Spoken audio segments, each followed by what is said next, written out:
Hello నేను విశేషం Kumbh Mela fame Mona Lisa ఇప్పుడు వార్తల్లో తరచూ నిలుస్తూ ఉన్నారు. దానికి కారణం ఏంటంటే ఫర్మాన్ ఖాన్ అనేటువంటి కేరళకు సంబంధించిన వ్యక్తిని పెళ్లి చేసుకోవటం, ఆవిడ పెళ్లి చేసుకునేటువంటి టైంకి ఆవిడ మైనర్ అనే ఆమె తండ్రి కంప్లైంట్ చేయటం, పోలీసులు విచారణ ప్రారంభించడం, ఫలితంగా మోనాలిసా ప్రతిరోజు ఏదో ఒక రూపంలో న్యూస్ మేకర్గా మారిపోయారు. ఇప్పుడు తాజాగా ఆవిడ గర్భం దాల్చింది, బేబీ బంప్ ఉంది అనేటువంటి అంశం బయటకు వచ్చింది. ఎందుకు వచ్చింది అని అంటే మోనాలిసా తండ్రి కంప్లైంట్ బేస్ చేసుకొని కేరళ పోలీసులు విచారణ ప్రారంభించారు. ఆ విచారణకి హాజరు కమ్మని చెప్పి మోనాలిసాని ఫర్మాన్ ఖాన్ని పోలీసులు పిలిచారు.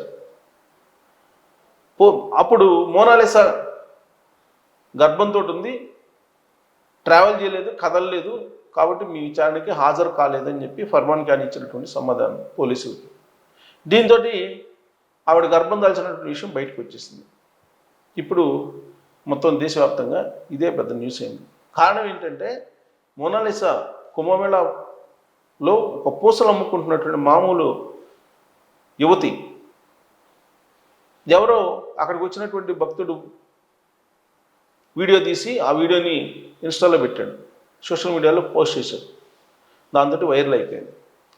రాత్రే సెలబ్రిటీ అయిపోయింది. లాస్ట్కి ఏ స్టేజ్కి వెళ్ళిందంటే మోనాలిసాని వీడియో షూట్ చేయడానికి ఎగబడ్డారు జనాలు. అక్కడ సెక్యూరిటీ పెట్టాల్సి వచ్చింది. అది చూసినటువంటి పోలీసులు అక్కడి నుంచి ఆమెని పంపించేశారు. రోజుకి 1000 రూపాయలు సంపాదించుకున్నటువంటి మోనాలిసాకి ఉపాధి కోల్పోయింది, ఆ కుటుంబానికి ఉపాధి పోయింది. ఆవిడ ఇంటికి వెళ్ళిపోయింది. మధ్యప్రదేశ్ ఇండోర్ అనుకుంటారు. అక్కడికి వెళ్ళిపోయిన తర్వాత ఆవిడకి సినిమా అవకాశాలు వచ్చేసినాయి. ఇవన్నీ చూసిన తర్వాత ఆ సినిమా అవకాశాలు, సినిమాల్లో రీల్స్ చేస్తూ, కొంత సినిమాలు చేస్తూ, రీల్స్ చేస్తూ, రకరకాలుగా సోషల్ మీడియాలో ఒక నటిగా పేరు వచ్చేసింది. నటిగా ఆవిడ సినిమాలు వస్తాయనుకున్నారు, అయితే ఒక సినిమా కూడా రాలేదు. కాకపోతే సినిమాల్లో తీసుకుంటామని చెప్పి ఆశ పెట్టారు, తీసుకెళ్ళిపోయారు. ఆ తర్వాత ఫర్మాన్ ఖాన్ అనే వ్యక్తి యొక్క ప్రేమలో పడిపోయింది. వాళ్ళిద్దరు కలిసి పెళ్లి చేసుకున్నారు, తల్లిదండ్రులు ఒప్పుకోకపోయినప్పటికీ కూడా. ఆ పెళ్ళి లవ్ జిహాద్ అని చెప్పి మరో న్యూస్ వచ్చింది. లవ్ జిహాద్లో భాగంగానే ఇదంతా జరిగింది. తల్లిదండ్రులు వచ్చి ఆవిడ మైనరు, ఆవిడ పెళ్ళి అయినటికి ఆవిడకి మైనర్గా ఉంది కాబట్టి పోక్సో చట్టం కింద అతని మీద, ఫర్మాన్ ఖాన్ మీద కేసు పెట్టండి అని చెప్పి చెప్పారు. దాంతో పోక్సో చట్టం కింద కేసు పెట్టారు పోలీసులు.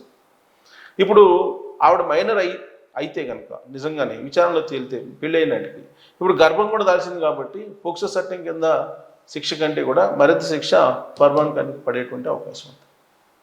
సో ఇప్పుడు ఇదంతా మోనాలిసా తప్ప, ఫర్మాన్ ఖాన్ తప్ప, లేదా సమాజం తప్ప, ఎవరు తప్పు మోనాలిసా పరిస్థితి ఇలా రావడానికి అనే దాని మీద మీరు కామెంట్ చేసి థ్యాంక్ యూ.